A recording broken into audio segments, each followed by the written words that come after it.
The legend of Akamanto was well known among the students of Shiroyama Middle School. They whispered about it in the hallways, daring each other to venture into the last stall of the girls' bathroom on the 3rd floor.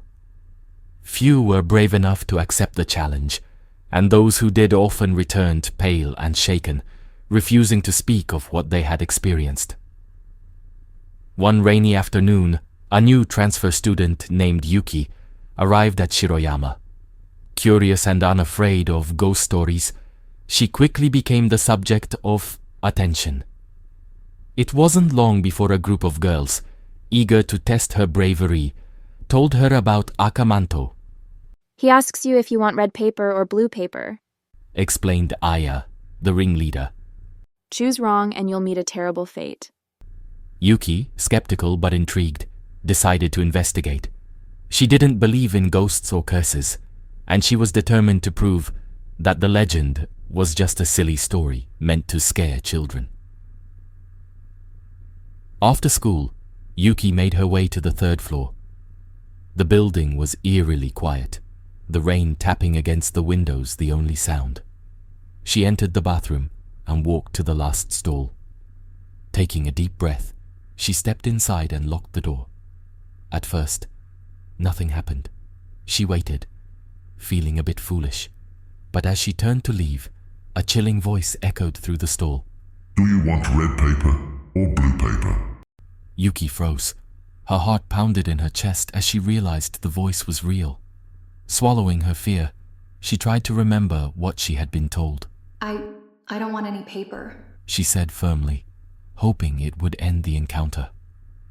Silence followed. For a moment, she thought it had worked, but then the voice returned, more menacing this time.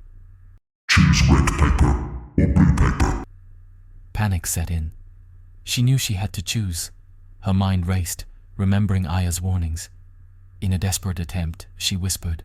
Blue paper. The air grew cold. She felt an invisible force wrap around her neck, tightening with each passing second. She struggled to breathe, clawing at her throat, but it was no use. As darkness closed in, she caught a glimpse of a figure in a red cloak reflected in the mirror. Hours later, Aya and her friends, worried that Yuki hadn't returned, went to find her. They entered the bathroom, calling her name. When they reached the last stall, they found it locked.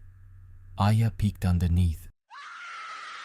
Yuki's lifeless body lay on the floor, her face contorted in terror, her skin a ghastly shade of blue. The story of Yuki's death spread quickly through Shiroyama Middle School.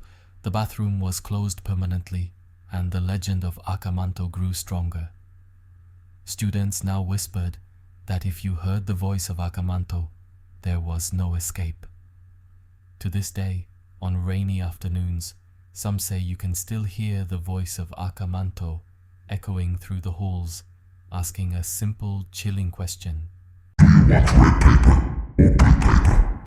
And everyone at Shiroyama knows that to answer is to seal your fate.